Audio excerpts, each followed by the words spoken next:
और आज का दिन प्रयागराज के लिए सबसे अलग है क्योंकि पिछले कई सालों से अतीक से खौफजदा हो रही प्रयागराज के लोगों के लिए नई सुबह है, क्योंकि 44 सालों के माफिया राज का सूर्यास्त हो चुका है और प्रयागराज में नई सुबह की शुरुआत हो चुकी है।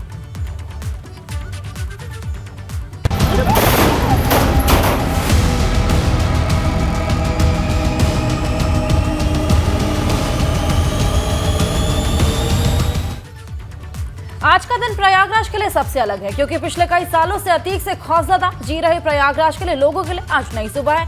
44 सालों के माफिया राज का सूर्यास्त हो चुका है और प्रयागराज में नई सुबह की शुरुआत हो चुकी है। हम आपको प्रयागराज ले चलेंगे और वहां के लोगों से सीधे बात करेंगे, उनकी आज की सुबह कैसी है ये आपको बताएंगे। क्या कुछ बदलाव है आज के दिन में, इसके लिए हमारे साथ हमारे दो सहयोगी जुड़ गए हैं। हमारे साथ ब्यूरो चीफ वीरेश पांडे प्रयागराज से जुड़े हुए हैं।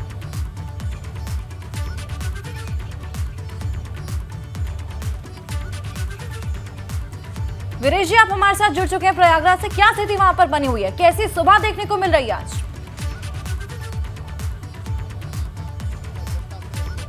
है क्योंकि प्रयागराज में इंटरनेट की सेवा बहाल नहीं है और ऐसी स्थिति में जब हिंदू हॉस्टल के सामने, छात्रावास के सामने जो मॉर्निंग वॉकर हैं उनसे हमने बात की तो बहुत सारी प्रतिक्रिया थी।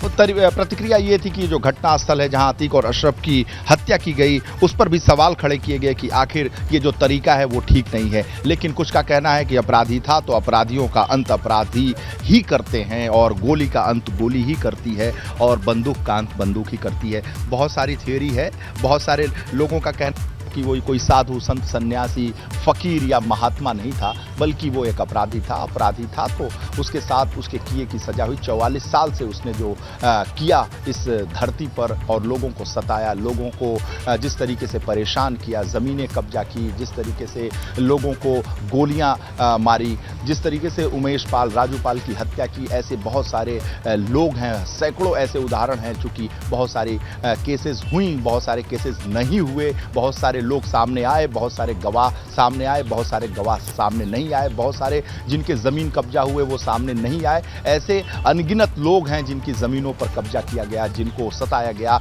लेकिन जिस तरीके से अंत किया गया उस पर भी सवाल खड़ा किया गया कि क्या अगर पुलिस की कस्टडी में इस तरह की हत्या होती है तो वो सही है? क्या उस तरीके से अगर हत्या होती है तो आम जनता सुरक्षित है? ये भी एक बड़ा सवाल है, क्योंकि न्यायिक अभिरक्षा में, पुलिस की अभिरक्षा में जब वो अतीक और अशरफ की हत्या होती है तो आम जनता कैसे सुरक्षित है, ये सवाल भी बहुत बड़े स्तर पर लोग उठा रहे थे। लेकिन लोगों का कहना है कि इस धरती से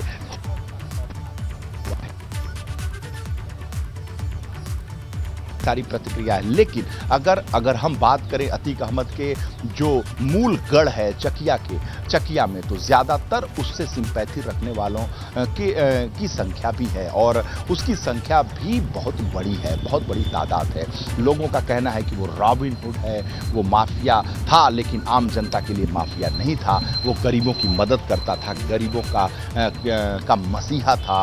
रॉबिन हुड की जो छवि है उसकी चर्चा भी कोई याद करता है कि जब हम ईद पर जाते थे तो किसी को 100, किसी को 200, किसी को 1000, किसी को 2000 रुपए ईदी मिला करती थी। बहुत सारी बातें उसको लेकर है। अतीक के कुछ दयालुपन पर भी बातें हैं कि वो बहुत दयालु था।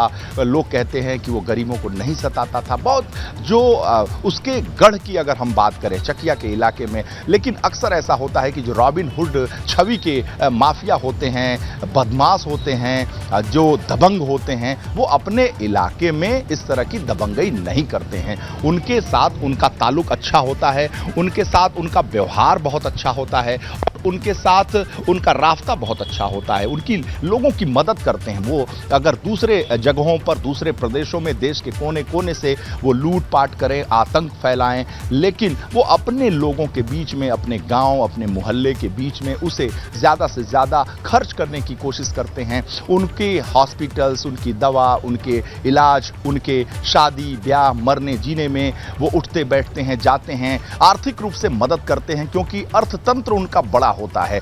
ये एक अतीक नहीं बल्कि किसी भी माफिया का आप नाम ले लीजिए, उसका जो तंत्र होता है वो बहुत बड़ा होता है। इसलिए वो आसपास के मोहल्ले में अपने आसपास के रहने वाले लोगों को सताता नहीं है। वो उसकी एक तरीके से आर्मी है, स्लीपर सेल है। वो उसके एक समर्थक होते हैं और कट्टर समर्थक होते हैं कि पुलिस जब उनसे कोई पूछताछ करने उसके मोहल्ले में कोई घुसे, फिर अतीक या ऐसे जो दबंग हैं उनसे उनके बारे में जानकारी लेनी चाहे तो इतना आसान नहीं होता है। ये सारे लोग एक कवच बनकर उसके साथ खड़े होते हैं मोहल्ले में, और ये उनके एक तरीके से बिना पैसे के समर्थक होते हैं और आर्मी होते हैं, उनके संरक्षक होते हैं, और उनके एक तरीके से वो बहुत बड़े जो है कवच के रूप में काम करते हैं। तो ये एक थियरी है और इस थ्योरी पर यहाँ पर भी हम विचार कर रहे हैं, लोग बात कर रहे हैं, अपनी अपनी प्रतिक्रिया है, लेकिन जिसका कोई रास्ता नहीं है, जो सामान्य एक नागरिक के तौर पर उसको ये देखना है कि आतंक का अंत से हुआ तो अतीत में मिल गया, और अतीत उसका जो बड़ा था वो स्याह था। और ऐसे में जो तरीके को लेकर, कानून को लेकर बातें हो रही हैं, संविधान को लेकर बातें हो रही हैं। तस्वीरें देखी थी किस तरह सन्नाटा पसरा हुआ था, लेकिन आज हलचल देखने को मिल रही है। लेकिन इंटरनेट सेवाएं बंद होने की वजह से लोगों को खासा परेशानी वहां पर हो रही है, लेकिन यहां पर दहशत का अंत देखने को मिल रहा है।